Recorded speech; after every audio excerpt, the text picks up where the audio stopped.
Bismillahirrahmanirrahim. Teman-teman, saya akan mencontohkan laporan arus gas, laporan laba rugi, dan laporan neraca mulai dari yang sederhana. Jadi ini adalah toko ABC. Kita bypass saja tanggalnya ya. Toko ABC ini di awal-awal ownernya setor 2 juta rupiah. Jadi ownernya setor 2 juta rupiah, terus kemudian belanja setrika 1 juta, dapat 10 setrika begitu. Satu setrikanya harganya 100.000, jadinya 1 juta ya. Sisa uang tinggal 1 juta. Iklan 200.000, setelah beriklan dia bisa menjual 135.000 per piece-nya. Laku 7 buah. Jadinya uang masuk ini adalah 7 kali 135. Ini saya gedekan sebentar. Jadi ini adalah laporan arus kasnya ya. Pertama owner store, terus kemudian belanja setrika, ini seperti ini saya yakin teman-teman bisa membuatnya.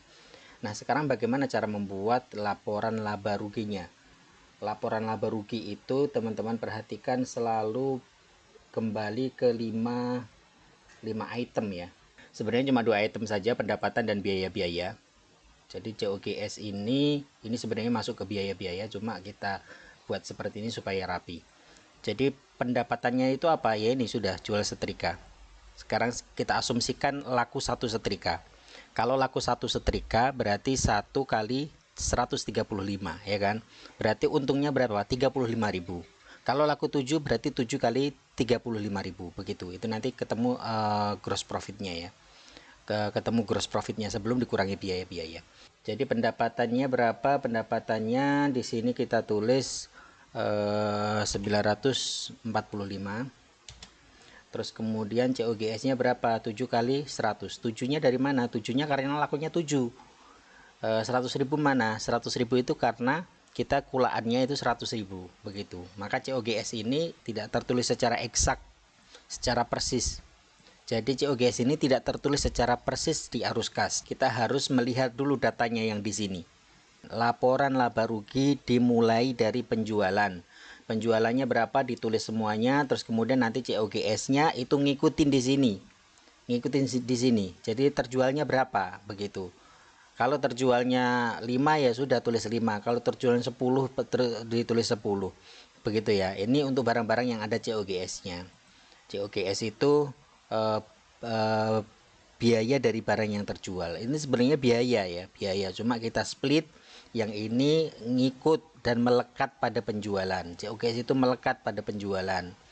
Jadi barangnya itu dulu kulaannya berapa itu COGS. Tapi kalau biaya-biaya itu nanti gaji karyawan, semua yang habis ya. Gaji karyawan, biaya promosi, terus kemudian misalnya ada konsumsi, akomodasi, transportasi, semuanya itu biaya-biaya. Sebenarnya itemnya cuma ada 2, jadi pendapatan dikurangi biaya-biaya, itu adalah laba rugi ya, laporan laba rugi. Yang ini nanti gimana, yang owner setor modal itu nanti ditulisnya di sini. Nanti uang-uang yang di sini ini ditulisnya nanti di laporan neraca keuangan. Oke, kita lanjut dulu. Ini 7 kali 100, 700.000. Terus kemudian pendapatan kita ambil dulu gross profitnya ya. Gross profit itu adalah pendapatan dikurangi COGS. Jadi kalau di sini nanti banyak, listnya juga banyak. Di sini sedikit ya, listnya sedikit. Jadi misalnya ini lakunya cuma 1 ya sudah, ini jual setrika harganya 135.000, COGS-nya 100.000 kan begitu. Kalau ini cuma 1 ya, cuma laku 1 ya. Jadi misalnya cuma laku 1, teman-teman melogikanya mudah.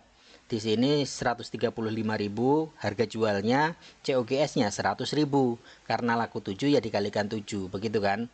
Jadi ini perhatikan baik-baik, ini banyak sekali yang masih salah.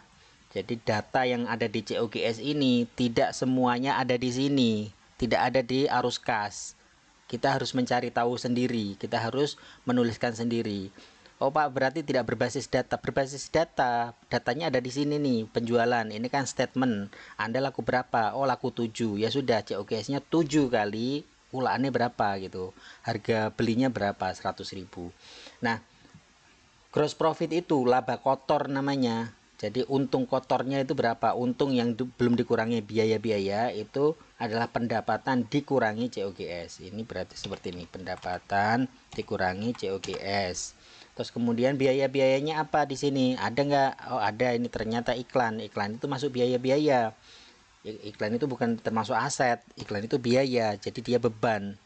Kalau beban biaya ya sudah nanti dimasukkan ini, gaji karyawan, bayar listrik, bayar bensin, beli makanan, semuanya itu apa namanya, termasuk biaya-biaya ya. Kalau memang dia bukan jualan makanan, kalau jualan makanan ya termasuk inventory nanti. Kalau makanan itu barang dagangan ya masukkan inventory. Nah, biaya-biaya itu ditulis 200.000, maka laba bersihnya itu adalah gross profit dikurangi biaya-biaya ini ya, dikurangi biaya-biaya, berarti ini di minus, ini sudah ketemu 45.000. Terus selanjutnya selanjutnya ini bagaimana cara menyusun neracanya.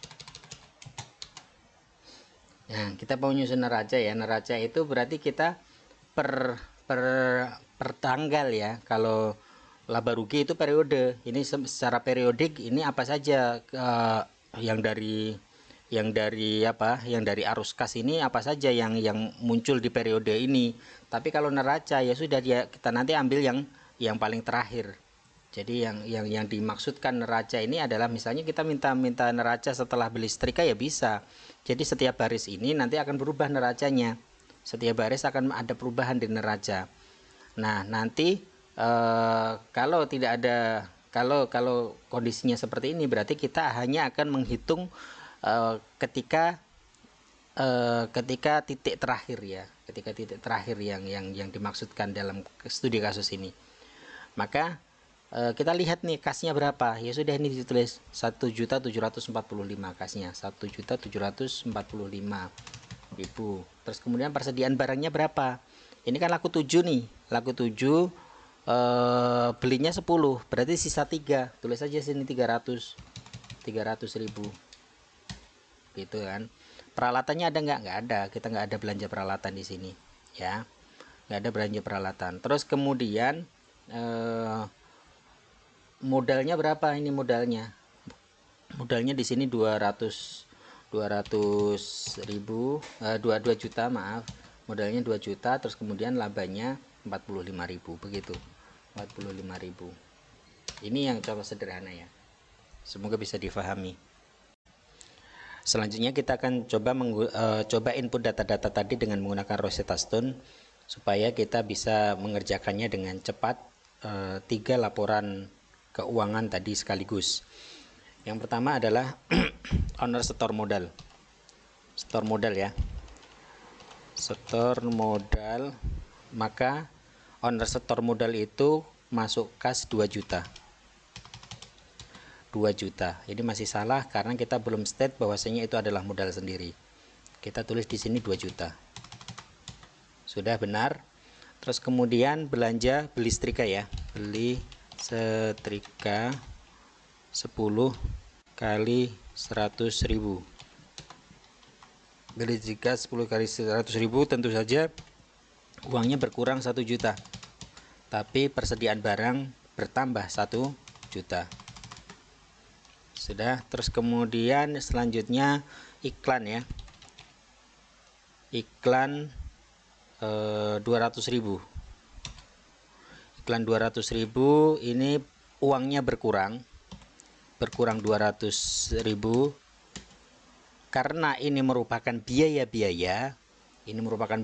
Maka di sini masuk ke dalam laporan laba rugi ya. Baris di sini ini semua yang masuk laporan laba rugi pasti akan menyentuh kolom O. Semua yang terkait dengan laporan laba rugi ya pasti akan bersentuhan dengan kolom O. Sementara di kolom D ini, kolom D di sini ini semua arus kas. Jadi ini pasti kepake semuanya. Setiap baris pasti harus melewati kolom D. Uang masuk berarti nanti plus, kalau uang keluar berarti minus begitu. Ini masih salah karena kolom O-nya, laba ruginya, kolom laba ruginya ini belum diisi. Jadi ini akan mengurangi profit, ini nanti rencananya ini nanti akan mengurangi profit ya. Jadi di minus saja begitu. gitu. Sudah benar seperti ini. Di sini berarti minus 200.000. Ini masih kerugian 200.000. Neracanya sudah berubah. Yang tadinya modal 2 juta karena dia rugi 200.000, maka berat bisnisnya berkurang jadi 1.800.000. Nah, penjualan nih. Penjualan. Nah, saya katakan tadi ya, misalnya terjual satu.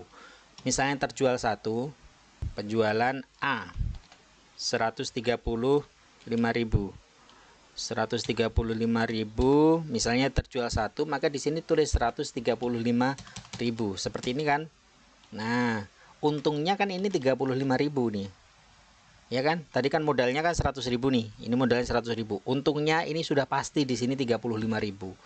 35.000. Karena untungnya 35.000, kita harus state juga di sini, oh barangnya berkurang satu.